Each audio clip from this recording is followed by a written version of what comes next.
but I was a little bit scared because he was very young.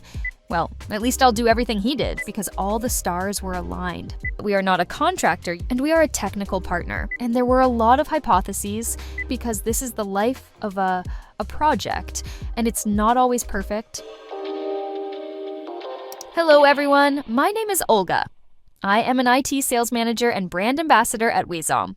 I'm glad to welcome you to today's podcast along with my colleague Karina. Karina, hi, how are you feeling?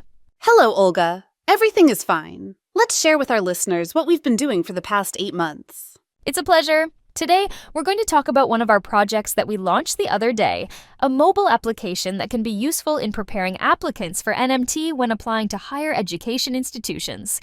Here we go. Tell us, Olga, what was the client's request or idea at the beginning? How did this idea transform during the process? And in general, what is the background of this project? Tell us the history of DRAGI.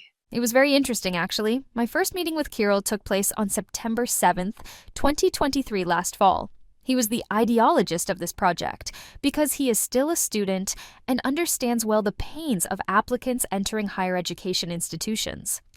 I can say that it is a real pleasure to work with projects like this because the request was very specific and very sensible.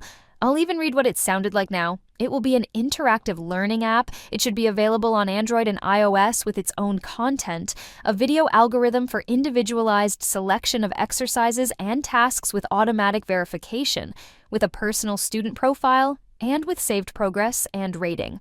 I also have a detailed description of the application by page and its general functionality. The description is in a document, as best I could, but it's as elaborate as I could think of at the start, plus my phone number and name. Frankly speaking, I had two feelings after the conversation. I've been working in the IT sector for 7 years and have been negotiating professionally for about 20 years. And I can say that, in fact, in 8 out of 10 cases, I can predict the further development of the dialogue after the first contact, but sometimes I have doubts, and in fact, this time it was the same. On the one hand, the terms of reference were quite well thought out, they were at the user level, but time was spent on them, and even the small screens were drawn by Kirill directly when he addressed them. And there was also a good talk by Kirill about his expectations for the project. It was like, okay, everything seemed very good, but I was a little bit scared because he was very young. As we talked, I realized that the project was actually very interesting and promising, but I was afraid that behind a cool idea there was no way to finance it at all. To be honest, I thought about what I should do in this case, and I decided that I had to do everything I could to make sure that the project had a chance to live. Well, at least I'll do everything he did, so what am I doing? I prepare a commercial proposal, consult with my colleagues, share our experience with Kirill, and in fact, do everything to be a co-author of the law of this project. And then, of course, the presentation, and everything seems to be going well. And then I actually realized that there is an investor. Can you imagine? We had to convince him, and we had no way to reach this investor at all. Communication with Kirill was, in fact, the only tool we had to get this project off the ground. But a little later, after talking to him during the presentation, I realized that this guy actually believes in the project. And he does. He goes to the investor and convinces him on his own without my help. Well, only with a commercial proposal. And then we start. And then there are the steps that we have to go through. The signing, the contract. It was quite fast, 2 weeks. And we start. In fact, it was very unusual for our company, for us in general, because on average, the time it takes for a client to start cooperation is 3 to 4 months. Here, 2 weeks, you can imagine. But I actually love this approach because all the stars were aligned. It was an interesting project, it was an interesting budget, it was a new experience, and it was a fairly new niche for us. This was the story of my communication with the client at the beginning of his request.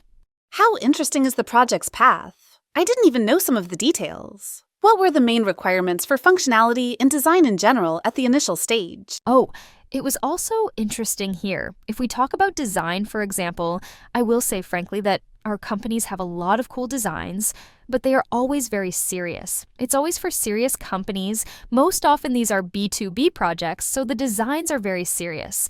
In short, everything is quite adult.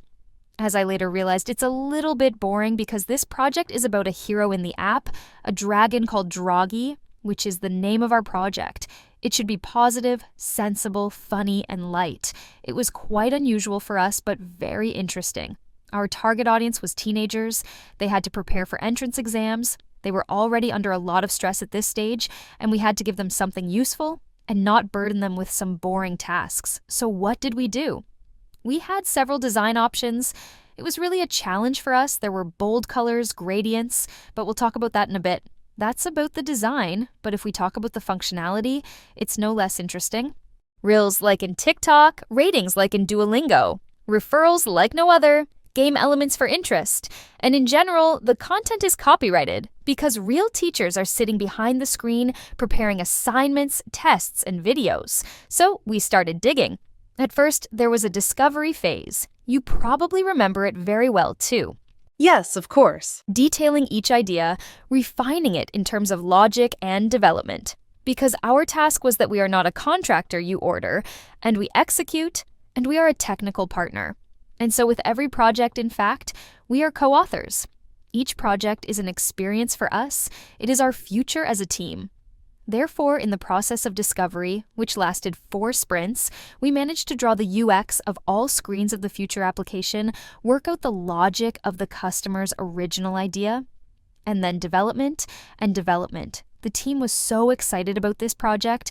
You probably remember that everyone, even those who worked on the project, joined the creation process and started sketching out their ideas.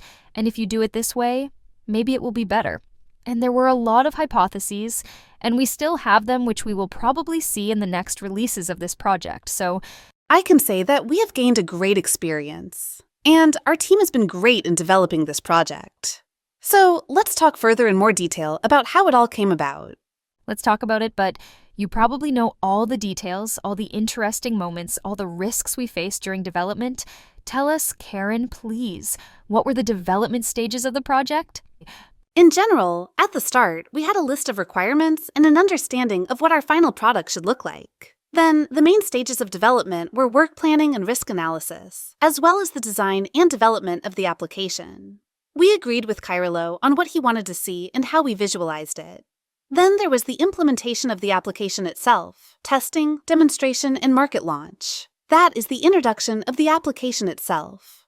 Currently, this app is on support, technical support, when we can provide some kind of support to our customer Kirill in case of any problems with the app or feedback requests, etc. At each stage, we had flexible project management, with the help of a project manager in the role of me. I controlled the deadlines, the execution of all the work, and, accordingly, the budget of our client. Great. I remember how it was all very clear, and you managed to keep timings and deadlines. It was very interesting to watch. Could you please tell us about the methodologies you used in project management and how you managed the team in general?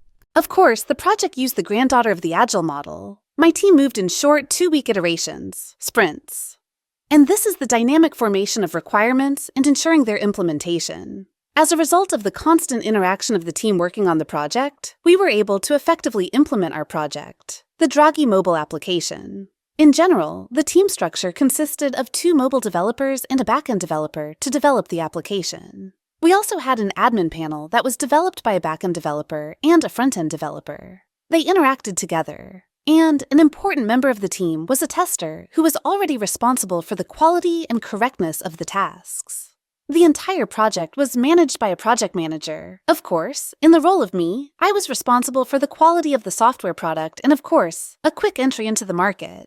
This was the goal of our client Kirill, and we followed it. It was great, very interesting, and very active during the development. I remember that as well. Let's maybe tell you that not everything was actually so perfect. We had some difficulties and problems that arose during the development.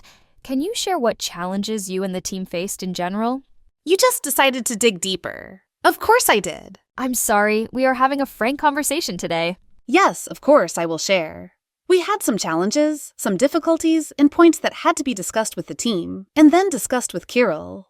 In general, the main challenge in this project, in my opinion, was the need to isolate the functionality and implement it in a short time, because our client had a huge list of ideas and features, and we needed to launch an interesting application in a short time. Therefore, we decided to allocate a scoping of work for the first release and move in this direction. while maintaining unique features that would distinguish the product in the market among others. It was also important for us to listen to the feedback of end users and take their feedback into account. That's why we addressed various focus groups several times during the product launch. Kirill helped us with this. He organized this process, and we received feedback so that we could respond flexibly to this feedback during the product implementation.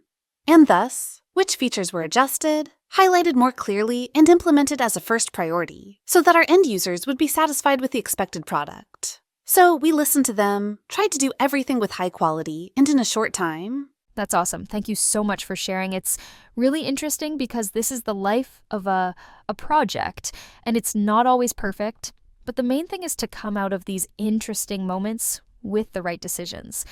What about the technology stack in general? Could you tell us how you chose the technology stack and what you and your team decided on? I remember when the project started, we consulted in the team and involved managers in different departments. I mean back-end, front-end, in order to choose the right technology stack, and it was effective. Therefore, the development technology was based on the client's request. We needed an application for the Apple and Google platforms. Therefore, Flatter was definitely chosen as a tool for effective cross-platform development. This framework allows you to create applications that run on both Android and iOS from a single codebase. Therefore, we didn't need to create code for a specific platform, which made our lives easier and, accordingly, facilitated the speed of the application's entry into the market. The backend of the application was developed on the Laravel PHP framework. It was an ideal option for non-standard projects like our DRAGI, as well as for those that will definitely grow and scale there. Great. Now, perhaps the most interesting part, I would like to ask you to tell me what was innovative about the app in general, and how does it differ from its peers in the market? For me, this is definitely a unique app, because I have never had such a similar project with such an idea before. For me, the unique functionality is that we can definitely boast that we have made an interesting application that is interactive and useful for our end users, for students. First of all, the app has everything from starting training and defining the goal for which the user is applying to pass the NMT of our multi-test, to planning the work itself and testing a real exam with similar tasks. And you can fully immerse yourself in learning from point A to point B using the application's functionality. The student has the option to read the synopsis at the start of each topic.